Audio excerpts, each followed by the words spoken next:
Hi, welcome to the squad. This is Logic IO. And இந்த எபிசோட்ல நம்ம பார்க்க போகிறது 8th கொஸ்டின் ஆகஸ்ட் 2024ல கேட்ட சீரீஸில். போன வீடியோவில் வந்து நம்ம என்ன கொஸ்டின் சால்வ் பண்ணியிருந்தோம்னா அந்த 3 டிஜிட் நம்பர் கொஸ்டின் சால்வ் பண்ணியிருந்தோம். அது உங்களுக்கு புரிஞ்சிருக்கும்னு நினைக்கிறேன். அதில் சாம்பிள் கொஸ்டின் பார்க்கல, ஏன்னா அதில் என்ன சாம்பிள் கொஸ்டின் பார்த்தாலும் ஆன்சர் சேமாக தான் வரப்போகுது அப்படின்னு சொல்லியிருந்தேன் இல்லையா. So no sample questions. So இந்த கொஸ்டினுக்கு டேரெக்டாக போயிடலாம். இது similar to a question where audience member ஒருத்தங்க ஸ்குவாட்ல இருந்து ஒருத்தங்க கேட்டிருந்தாங்க அப்படின்னு சொல்லி ஒரு கொஸ்டின் சால்வ் பண்ணியிருந்தேன். 2 கொஸ்டின் சால்வ் பண்ணியிருந்தேன் இல்லையா ஒரு வீடியோவில். அதில் இருக்கிற கொஸ்டினுக்கு சிமிலரான கொஸ்டின் தான் இது, ஆனால் வித் அ ஸ்மால் ட்விஸ்ட். என்ன அப்படின்னு சொல்லி பார்க்கலாம். ஃபர்ஸ்ட் நான் question வாசிச்சிடுறேன். If a group of students having an average age of 16 years joined a class, the average age of all students in the class reduces from 18 years to 17 years. What is the ratio of number of students who joined the class to the number of students who were initially in the class? Okay, என்ன சொல்ல வராங்க? முதல்ல ஒரு group of students அப்படின்னு சொல்றாங்க. Group of students having an average age of 16 years joined a class. The average age of all the students in the class reduces from 18 to 17.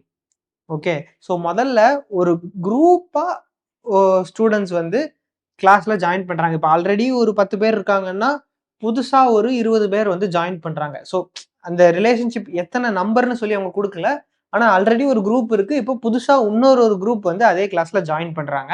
இந்த புதுசாக join பண்ணுறாங்க இல்லையா, அந்த குரூப்பில் இருக்கிற ஸ்டூடெண்ட்ஸோட ஆவரேஜ் ஏஜ் வந்து 16 இருக்குது. ஆல்ரெடி இருக்கிற குரூப்போட ஆவரேஜ் வந்து 18 இருந்துச்சு. இந்த புதுசா இருக்கிறவங்க ஜாயின் பண்ணதுக்கு அப்புறம் டோட்டலா சேர்த்து பார்க்குறப்ப ஆவரேஜ் வந்து இப்போ 17 மாறிடுச்சு அப்படின்னு சொல்றாங்க. இப்ப பழைய இருந்த நம்பருக்கும் இப்ப புதுசா ஜாயின் பண்ண நம்பருக்கும் இருக்கிற ரேஷியோ என்ன அப்படிங்கிறது தான் வந்து கேட்டிருக்காங்க. இந்த கொஸ்டின் உங்களுக்கு புரிஞ்சிருச்சுன்னா procedure to solve this is very சிம்பிளா தான் இருக்கும். எப்படின்னு சொல்லிட்டு பார்க்கலாம். ஃபர்ஸ்ட் நம்ம இனிஷியலா எப்படி இருந்துச்சு அப்படின்னு சொல்லிட்டு எடுத்துப்போம். ஓகே, இனிஷியலா எப்படி இருந்திருக்கு, n ஸ்டூடெண்ட்ஸ் இருந்திருக்காங்க அப்படின்னு சொல்லி அசியூம் பண்ணிக்கலாம். n ஸ்டூடெண்ட்ஸ் இருந்திருக்காங்க அண்ட் அவங்க ஏஜோட சம் வந்து சிக்மா அப்படின்னு சொல்லி நம்ம அசியூம் பண்ணிக்கலாம். Sum of age. Okay, n students இருந்திருக்காங்க, அவங்க எல்லாரோட ஏஜோட சம் வந்து சிக்மான்னு அசியூம் பண்ணியிருக்கோம். அண்ட் இனிஷியலா இருந்த ஆவரேஜ் என்ன, ஏவிஜி 1 வந்து 18 அப்படின்னு சொல்லி கொடுத்துருக்காங்க. So sigma divided by n is equal to 18. இது ஒரு ஈக்குவேஷன். இது வரைக்கும் புரியுதா? முதல்ல இனிஷியலா ஒரு செட் ஆஃப் ஸ்டூடெண்ட்ஸ் இருந்திருக்காங்க, அவங்களோட ஆவரேஜ் ஏஜ் 18 இதுதான் கொடுத்துருக்காங்க. சம் ஆஃப் த ஏஜை வந்து சிக்மான்னு அசியூம் பண்ணியிருக்கோம், n ஸ்டூடெண்ட்ஸ் இருக்காங்கன்னு அசியூம் பண்ணியிருக்கோம். So sigma by n is equal to 18. Okay, இது ஒரு இனிஷியலா இது இருக்க ஈக்குவேஷன். இப்போ அடுத்து என்ன ஆகுது, ஆவரேஜ் ஏஜ் வந்து 16 இருக்கிற மாதிரி ஒரு குரூப் ஆஃப் ஸ்டூடெண்ட்ஸ் வராங்க. ஓகே, இப்போ ரெண்டாவதா என்ன நடக்குது அப்படின்னா, ஆவரேஜ் ஏஜ் 16 அப்படின்னு இருக்குது அண்ட் ஒரு குரூப் ஆஃப் ஸ்டூடெண்ட்ஸ் வராங்க. ஸோ அதை நம்ம வந்து m ஸ்டூடெண்ட்ஸ் அப்படின்னு அசியூம் பண்ணிக்கலாம். எம்ஓ n2ஓ உங்களுக்கு என்ன தோணுதோ அந்த வேரியபிள் வைக்க போறீங்க. ஆவரேஜ் ஏஜ் வந்து 16 இருக்கு, m ஸ்டூடெண்ட்ஸ் வந்து ஜாயின் பண்ண போறாங்க. ஓகேவா? இப்போ வந்து அவங்களோட இப்படி பார்க்குறப்ப அந்த ஆவரேஜ் வந்து 17 குறையுது. அதாவது கம்பைன்ட் ஆவரேஜ் வந்து 18ல இருந்து 17 குறையுது. இப்போ இந்த ஸ்டூடெண்ட்ஸ்க்கு மட்டும் நீங்க எடுக்கிறீங்க அப்படின்னா, இப்போ வேற ஒரு டாலர் சைன் வச்சுக்கணும்னா வேற ஒரு variable divided by m is equal to 16 அப்படின்னு ஒரு ஈக்குவேஷன் வைக்கலாம். பட் இது வந்து நமக்கு தேவை இல்லை. இது இல்லாமே நம்ம என்ன பண்ண போறோம்னா, அந்த 18ல இருந்து 17 மாறிச்சுல, அந்த 17ங்கிற வேல்யூவை வச்சு நம்ம ஒரு ஆவரேஜ் போட போறோம். அதாவது இனிஷியலா இருந்த n நம்பர் ஆஃப் ஸ்டூடெண்ட்ஸோட ஏஜோட சம் வந்து சிக்மா. ஓகே, பிளஸ் அதாவது இனிஷியலா இருந்தாங்க இல்லையா, இனிஷியலா இருந்த ஸ்டூடெண்ட்ஸோட சம் வந்து சிக்மான்னு அசியூம் பண்ணியிருக்கோம் இல்லையா, அந்த சிக்மாவை நான் இங்கே போட்டிருக்கேன். பிளஸ் புதுசா ஜாயின் பண்ண ஸ்டூடெண்ட்ஸோட ஏஜோட சம் என்னவா இருக்கும், அவங்களோட ஆவரேஜ் ஏஜ் வந்து 16 அப்படின்னு சொல்லி கொடுத்துட்டாங்க. m ஸ்டூடெண்ட்ஸ் இருக்காங்கன்னு நம்ம அசியூம் பண்ணியிருக்கோம். அப்ப அந்த சம் என்னவா இருக்கும், 16 இன்டூ m இருக்கும். புரியுதா? இது புரியல அப்படின்னா நான் திரும்ப சொல்கிறேன். Sum divided by number is equal to average, அப்படி தானே? So sum is equal to average into number, இப்படி எழுதிக்கலாமா இந்த ஈக்குவேஷனை? ஆவரேஜ்ங்கிறதோட ஃபார்முலா வந்து சம் டிவைடட் பை டோட்டலாக எத்தனை ஸ்டூடெண்ட்ஸ் இருக்காங்களோ அதுதான் ஆவரேஜ். அப்போ சம் என்னவா இருக்கும்? Average into number of students. இந்த இடத்துல ஆவரேஜ் என்ன 16 ஆவரேஜ் கொடுத்துட்டாங்க, நம்பர் ஆஃப் ஸ்டூடெண்ட்ஸ் வந்து நம்ம n அப்படின்னு அசியூம் பண்ணியிருக்கோம். அப்போ சம் என்னவா இருக்கும்? 16 இன்டூ m தான் சம்மு. ஓகேவா? இது வந்து உங்களுக்கு ஆவரேஜ் கான்செப்ட்னா என்னன்னு தெரிஞ்சாலே இது ஈஸி தான். பட் சப்போஸ் அவங்களுக்கு அது வந்து கம்ப்ளீட்டாக அண்டர்ஸ்டாண்ட் ஆகலைன்னா இப்படி நீங்கள் ஞாபகம் வச்சுக்கிட்டிங்கன்னா this is also is fine. So 16m இதுதான் வந்து sum of age of new group. புதுசா வந்த குரூப்போட ஏஜோட சம் வந்து இந்த 16m. So sigma plus 16m divided by total number of students என்னவோ அதுதான் வந்து கீழே போடணும் ஆவரேஜுக்கு. ஆல்ரெடி ஃபர்ஸ்ட் இனிஷியலாக எவ்வளோ இருந்தாங்க? n இருந்தாங்க ப்ளஸ். இப்போ புதுசாக வந்து நியூ குரூப்பில் m இருக்காங்க. So n plus m is equal to 17. ஏன்னா புதுசாக இருக்கிற ஆவரேஜ் வந்து 17, 18லேருந்து 1 குறைஞ்சு 17ஆக மாறி இருக்கு. இது ரெண்டாவது ஈக்குவேஷன். ஓகேவா? இந்த ரெண்டு ஈக்குவேஷனும் நீங்கள் போட்டுட்டீங்கனாலே முக்காவாசி கடலை நீங்கள் தாண்டிட்டீங்கன்னு அர்த்தம். இதுக்கப்புறம் வந்து இந்த ரெண்டு ஈக்குவேஷனும் சால்வ் பண்ணுறது மட்டும்தான். இப்போ இந்த ஃபர்ஸ்ட் ஈக்குவேஷன்லேருந்து நான் என்ன பண்ணுறேன்? Sigma is equal to 18n அப்படின்னு சொல்லிட்டு m கிடையாது 18n அப்படின்னு சொல்லிட்டு நான் எடுத்துக்கிறேன். ஒன்றும் இல்லை, இந்த n அந்த பக்கம் கொண்டு போயிருக்கோம், அவ்வளோதான். எதுக்கு நான் சிக்மா ஈக்குவல் டு 18n கண்டுபிடிக்கிறேன் அப்படின்னா எம்மும் என்னும் இந்த ரெண்டு வேரியபிள்ஸ்க்கும் என்ன வேல்யூங்கிறது நமக்கு தெரிஞ்சாகணும். ஏன்னா அது ரெண்டுத்துக்கான ரேஷியோ தான் அவங்க கொஸ்டின்ல கேட்டிருக்காங்க, நம்ம அதுதான் கண்டுபிடிக்க போகிறோம். ஸோ அந்த இதில் இருக்கிற ஏதோ இப்போ என்ன எலிமினேட் பண்ணுறது நம்மளுக்கு பிரோஜனம் கிடையாது. ஏன்னா நம்மளுக்கு அதுக்கும் என்னுக்கும் எம்முக்கும் இருக்கிற ரேஷியோ தான் தேவை.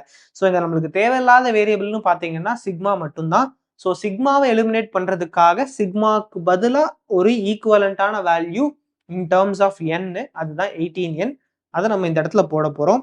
So 18n plus 16m divided by n plus m is equal to 17. ஓகேவா? இப்போ இது ஒன்று தான், இது ஒன்றை மட்டும் ஃபோக்கஸ் பண்ணுங்க, மற்ற போர்ஷன் ஆஃப் த ஸ்க்ரீன்லாம் கண்டுக்க வேண்டாம். ஸோ இப்போ இதில் இந்த n ப்ளஸ் எம்மை 17ஓட மல்டிப்ளை பண்ணோம்னா 18n plus 16m is equal to 17n plus 17m அப்படின்னு வரும். இப்போ n எல்லாம் லெஃப்ட் சைடு கொண்டு போயிட்டு m எல்லாம் ரைட் சைடு கொண்டு போனீங்கன்னா 18n minus 17n is equal to 17m minus 16m அப்படின்னு வருது. இப்போ 18 மைனஸ் 17n என்ன ஆகும்? அது n is equal to 17 minus 16mனா என்ன ஆகும்? அது m. So n is equal to m அப்படின்னு சொல்லி வந்துடுச்சு.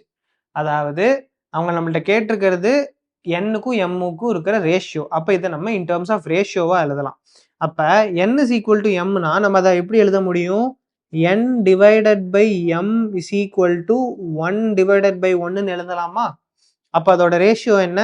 1:1 ரேஷியோ. அதாவது பேசிக்காக n-ம் m-ம் சேம்னாலே 1:1 ரேஷியோ தான். நீங்கள் டேரெக்டாகவே அப்படியே எழுதிடலாம். இப்போ நீங்கள் ஜென்ரலாக வேறு ஏதாவது ஒரு நம்பராக இருந்தாலுமே இந்த மாதிரி n/m-னு போட்டிங்கன்னா உங்களுக்கு ஈஸியாக அது புரியுங்கிறதுக்காக நான் சொல்கிறேன். ஸோ 1:1ங்கிறது தான் ரேஷியோ. இதுதான் இந்த கொஸ்டின். ஸோ நம்ம இங்கே என்னெல்லாம் பண்ணியிருக்கோம்? இனிஷியலாக கொடுத்துருக்கிற எத்தனை நம்பர் ஆஃப் ஸ்டூடெண்ட்ஸுங்கிறது நமக்கு தெரியாது, ஃபைனலாகவும் எத்தனை நம்பர் ஆஃப் ஸ்டூடெண்ட்ஸுங்கிறது நமக்கு தெரியாது. இப்போ கொஸ்டினை சால்வ் பண்ணி முடிச்சதுக்கு அப்புறமும் எத்தனை நம்பர் ஆஃப் ஸ்டூடெண்ட்ஸுங்கிறத நம்ம கண்டுபிடிக்கல. ஏன்னா இங்கே அது தேவை கிடையாது.